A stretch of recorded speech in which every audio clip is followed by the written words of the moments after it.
Welcome back to Hair Fashion Pro Tuesdays, and our special celebrity interview is with Andre Walker.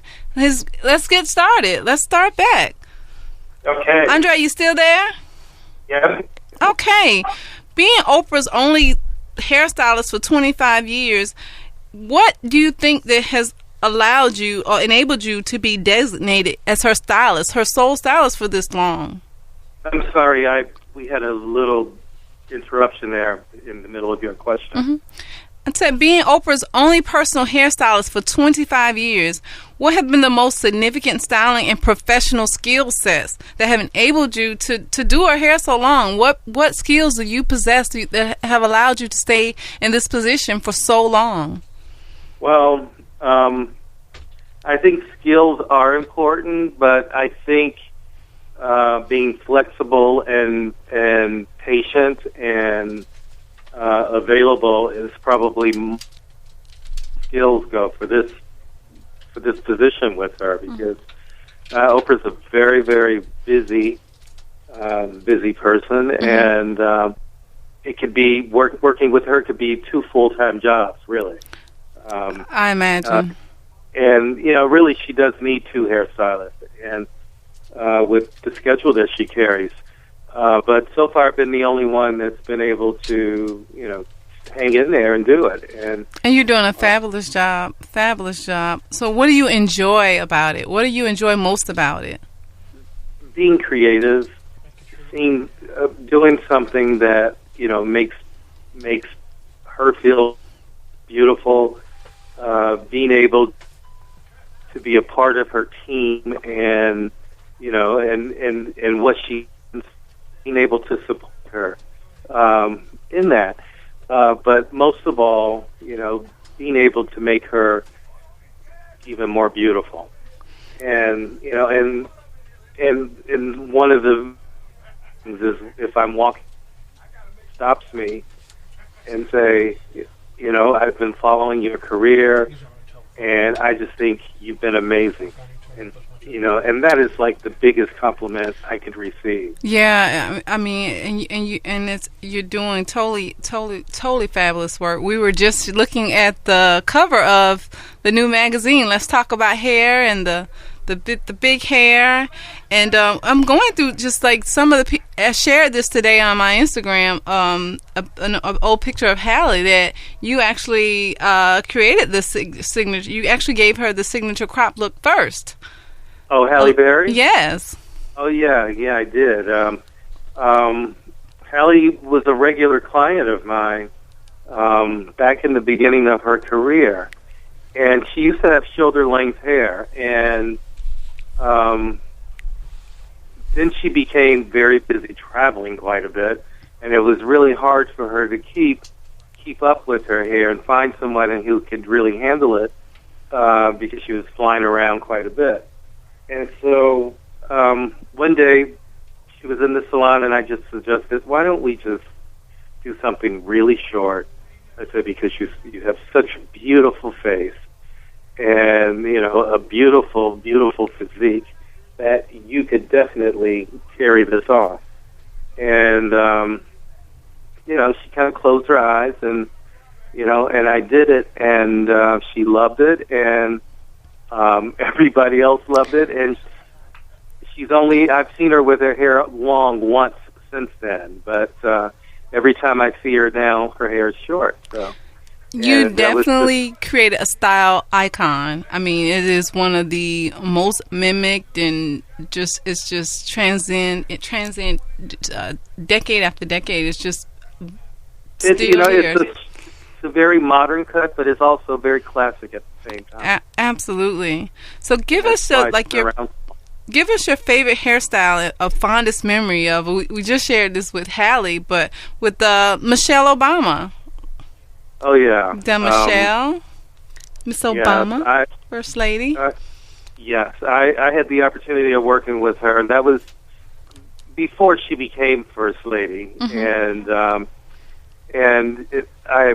a couple of times I was able to, do her hair for events at, during a campaign event. But when they really hit the pavement with the first campaign, that's when Johnny Wright took over and started. I mean, I think he's just done a fabulous job with her. He has, and I imagine with your schedule with Oprah, that would just been like splitting you in two. Yeah, but I would only do her if I was around, and or if Oprah was, doing something with the campaign also. And those were the times that I would get to style her hair. But since then, Johnny Wright has been, just working miracles with her. Yes, he has. He has.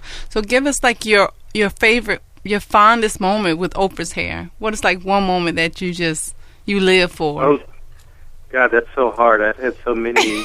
I know. That I always thought were great. Now I look back at them and I think, what was I thinking? No. Some of the looks in the 80s, but I know that was the look in the 80s. You were killing it. You were killing it. Yeah, but I have to say one of the looks that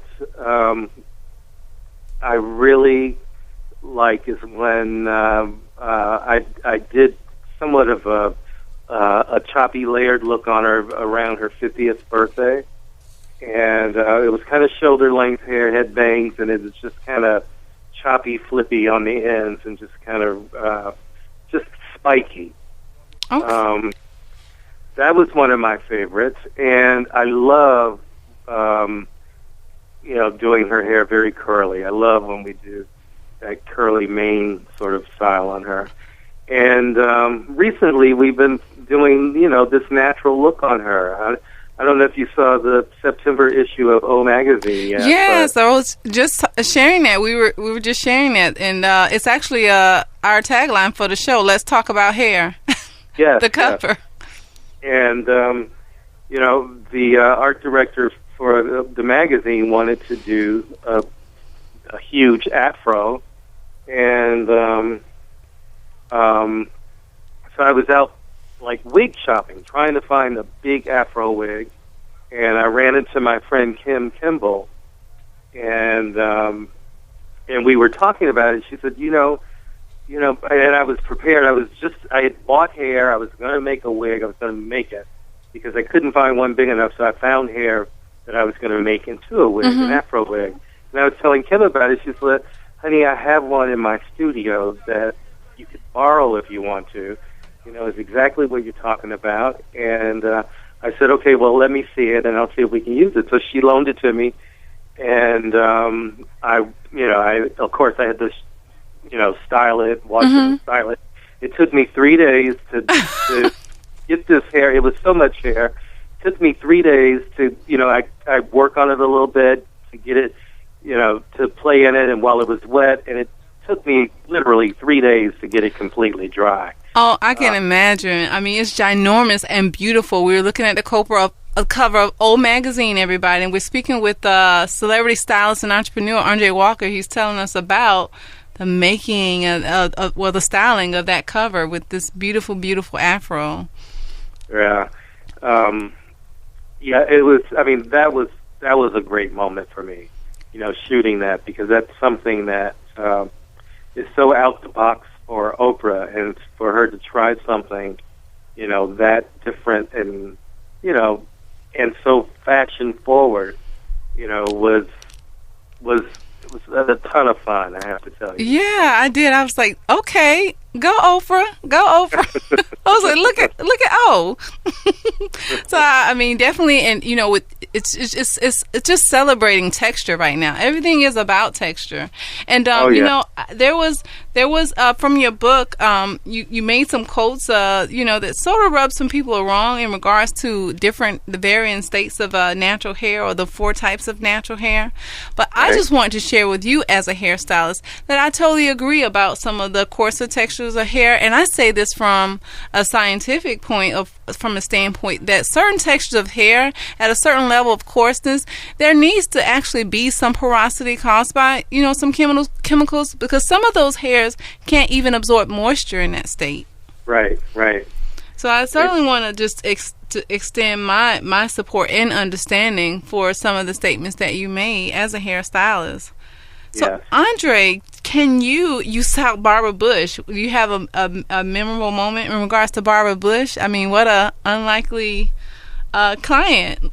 I know. It was the way I was able to do her hair a couple of times when she came to the Oprah show, and the times that she was on for an interview, she requested that I do her hair. So that's how I was able to meet and do her. And she was a lovely woman, just very warm, and I mean exactly what you see. You know, I mean she even looks warm in her photograph. Yes, she does. You know, but just that personality that you see on TV, and throughout her husband's throughout their days in the White House was what she was like. She's a very nice lady, and I did her a couple of times for the Oprah show. So that's how I was able to meet her. Okay. So Andre, as the owner of Andre Walker Hair Care Products, can you tell us about your products and how they enable women to make peace with their hair? Okay. Well, of course, make peace with your hair is our motto, and I've always felt that way. That you should always find a hairstyle that works for you. That unless you are someone like Oprah who can hire me or someone like me, to do your hair all the time. All day. You need something that can, that you can easily manage yourself. I think that's very important that you brought that out, because a lot of times there is a disconnect from practical and reality, versus the imagery that we see, or sometimes consumers have a disconnect of really the type of maintenance that may be required for the style or the type of frequency in which they may have to visit their stylist. So you make a great point when you say this in regards to selection and products. Go ahead, please. And and with my new line that I've launched just recently, the Gold System, it's specifically formulated for highly textured hair, and I'm that's so happy cute. that Highly textured hair. I love it. Or kinky hair, or whatever yes. you want to call it. One of my products for a styling agent is called Beautiful Kinks. Yeah. And I'm so excited because so many women are embracing their natural hair texture, and accepting the fact that we have kinky hair. Yes, and people are embracing the term kinky curly. Absolutely. It is a description of a texture, and I think that to embrace natural is to embrace what it is. Exactly. And for so many years we thought kinky or nappy was a bad thing. We thought it was a bad word. And that's why we processed our hair to make it straight, but because we wanted to assimilate. But I'm so glad we're at a time now where especially younger women who have never had to experience what bad hair was. Like when I was growing up, what bad hair was considered. It's being able to embrace your natural hair texture is a great thing. And so many young people now look at their kinky hair as being beautiful. Absolutely. Being healthy, it is. Because today we're not being stamped with, oh, you got good hair, oh, you got bad hair. But certainly when I was coming up, you literally had a stamp on your forehead based on the texture of your hair. Exactly. So, Andre, what new hair trends, I think we know, what new hair trends do you see emerging in the industry? I mean, is it solely natural hair? What are we going to see with extensions and cuts and colors? What do you see emerging? I believe you'll always see extensions. That's just a practical thing that some people can use, I think they will always be there, and it's a way to change your look quickly also.